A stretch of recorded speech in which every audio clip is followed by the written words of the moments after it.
Canara bank mutual fund जो AMC है company है 85 लाख रुपीस देकर सेबी के साथ केस सेटलमेंट किया है उन्होंने।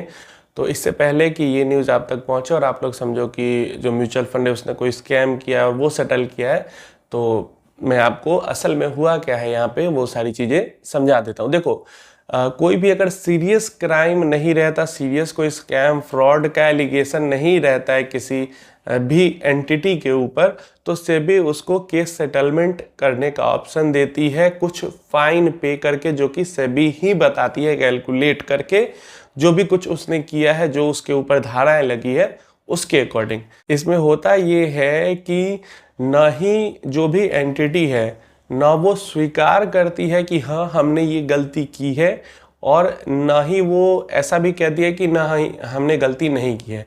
तो ना तो स्वीकारना है ना तो रिजेक्ट करना है, ना एक्सेप्ट करना है ना रिजेक्ट करना है, सीधा जो फाइन सेबी ने आपको बताया है वो दे देना है। तो क्या होता है कि वो केस वहीं पे ख़त्म हो जाता है और वो पैसा है वो इन्वेस्टर प्रोटेक्शन फंड के अंदर जमा हो जाता है, जिससे कि आगे चल के कोई कंपनी असल में फ्रॉड करती है या किसी इन्वेस्टर को किसी रजिस्टर्ड सेबी रजिस्टर्ड एंटिटी के द्वारा नुकसान पहुंचाया जाता है तो उसकी भरपाई की जाती है।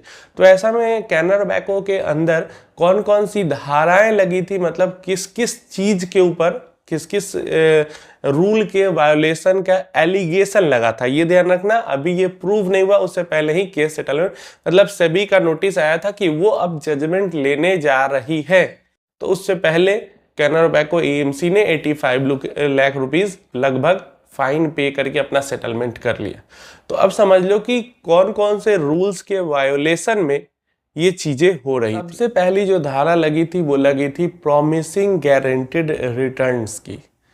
कोई भी म्यूचुअल फंड हाउस या कोई डिस्ट्रीब्यूटर या कोई एंटिटी जो इक्विटी मार्केट रिलेटेड काम कर रही है वो गारंटी रिटर्न प्रॉमिस नहीं कर सकती। ये नहीं कह सकती कि हाँ आपको 20% गारंटेड हम दिलवा ही देंगे, या इस स्कीम के अंदर इन्वेस्ट करो आपको गारंटेड 15% मिल ही जाएगा, चाहे 5 या 10% ही आप क्यों ना गारंटेड ऑफर कर रहे हो, आप गारंटी वर्ड यूज नहीं कर सकते कोई भी एएमसी हो।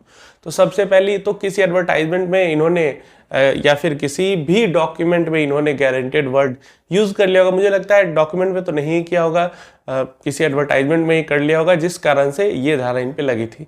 इसके अलावा दूसरा कि एक स्कीम के अंदर मैक्सिमम कितने नंबर ऑफ यूनिट्स हो सकते हैं, प्लस एक इन्वेस्टर को मैक्सिमम कितना कॉर्पस एलोकेट किया जा सकता है, इसको लेकर भी इन पे रेगुलेशन का वायोलेशन लगा हुआ। Frequency of NAV calculation and disclosure को लेकर भी वायोलेशन का यहाँ पे चार्ज लगा हुआ था। मतलब नेट एसेट जो वैल्यू है जो कि डेली कैलकुलेट करनी है, जितने भी बिजनेस डेज हैं हर बिजनेस डे पे कैलकुलेट करके उस दिन की एनएवी डिस्क्लोज करनी होती है, वो इन्होंने नहीं किया होगा, थोड़ा आगे पीछे हो गया होगा, थोड़ा डिले हो गया होगा।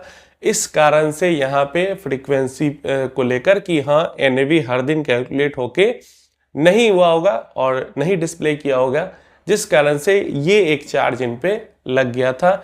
और इसके अलावा जो किम डॉक्यूमेंट होता है और सिड डॉक्यूमेंट होता है, जो की मेमोरेंडम होता है, स्कीम इंफॉर्मेशन डॉक्यूमेंट होता है, तो इसके अंदर भी हो सकता है कुछ इंफॉर्मेशन ऊपर नीचे हुई है, क्योंकि इसको लेकर भी इस रूल के वायोलेशन को लेकर भी यहाँ पे चार्ज लगा हुआ। इसके अलावा दो और वायोलेशन का चार्ज इन पे लगा हुआ था। सबसे पहला तो स्कीम परफॉर्मेंस का जो इंफॉर्मेशन है उसको लेकर, हो सकता है इन्होंने अपने स्कीम के बारे में कुछ ओवर परफॉर्मेंस को लेकर कुछ अपना एड वैड कर दिया होगा, जिस कारण से एक तो ये वायोलेशन लग गया, प्लस इसके अलावा स्कीम इंफॉर्मेशन को लेकर भी वायोलेशन लगा हुआ था कि स्कीम रिलेटेड जो इंफॉर्मेशन है वो सही से इन्होंने अपडेट नहीं की, प्लस एक स्कीम कैटेगराइजेशन का वायोलेशन भी लगा हुआ था। अब इसके अंदर कई चीजें अब प्रॉपर डिस्क्लोज नहीं किया गया कि क्या हुआ। हो सकता है कोई मिड कैप स्कीम हो, उसके अंदर 65% से कम इन्वेस्टमेंट मिड कैप स्टॉक्स में की हो, कोई स्मॉल कैप हो उसके अंदर कम की हो, या फिर कोई लार्ज कैप हो उसमें कम की हो 80% से। तो स्कीम कैटेगराइजेशन को लेकर यहाँ पे भी एक चार्ज इनके ऊपर ठोका गया था। तो ये कुछ 5-6 वायोलेशन थे, रूल्स वायोलेशन थे, जिसका चार्ज इनके ऊपर लगा हुआ था और लगभग 1.5-2 साल से ये चीजें चल रही थी। और दिसंबर के महीने में कई सारी मीटिंग्स सेबी के साथ होने के बाद मार्च में जाकर सेबी ने इतना सेटलमेंट अमाउंट इनको ऑफर किया कि इतना पैसा आप जमा कीजिए, तो ये सारी जो चीजें चल रही हैं इसको क्लोज कर दिया जाएगा। तो 85 लाख रुपीस देकर यहाँ पे केस क्लोज किया गया है। अब इसको आप देखो तो ये रूल्स का वायोलेशन है और गलती है, गलती जरूर कह सकते हैं कि इन्होंने थोड़ी सी गलती की है, लेकिन पैसों का नुकसान फ्रॉड इन्होंने नहीं किया।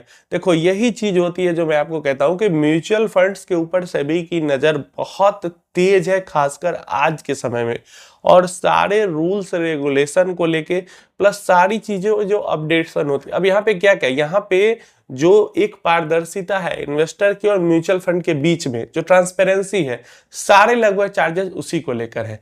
स्कीम का कैटेगराइजेशन को लेके, स्कीम की परफॉर्मेंस को लेके, गारंटेड रिटर्न्स को लेके, किम और सीड डॉक्यूमेंट्स को लेके, तो ये सारी चीज क्या है कि म्यूचुअल फंड एनएवी कैलकुलेशन को लेके भी है। तो म्यूचुअल फंड सारी चीजें दिखाए इन्वेस्टर को, उसी चीज को लेके सारे चार्जेस लगाए हुए थे। तो यही मैं आपको कहता रहता हूं कि आज के टाइम में म्यूचुअल फंड्स के अंदर फ्रॉड स्कैम होना इन्वेस्टर के साथ बहुत ज्यादा मुश्किल है। फिर भी लूप होल तो लोग निकाल ही लेते हैं, लेकिन अभी बहुत ज्यादा सिक्योरिटी टाइट है इंडियन इक्विटी मार्केट के अंदर, ऐसा आप समझ सकते हैं। अब ये न्यूज अगर आप तक पहुंचता है तो आपको पहले से पता होगा कि यहाँ पे कोई स्कैम नहीं हुआ है, कोई फ्रॉड नहीं हुआ है। कंपनी है, एक बिजनेस है जिसने प्रॉफिट्स कमाने के चक्कर में या ऐसे भी कुछ गलतियां की और उन गलतियों की भरपाई इनको करनी पड़ी।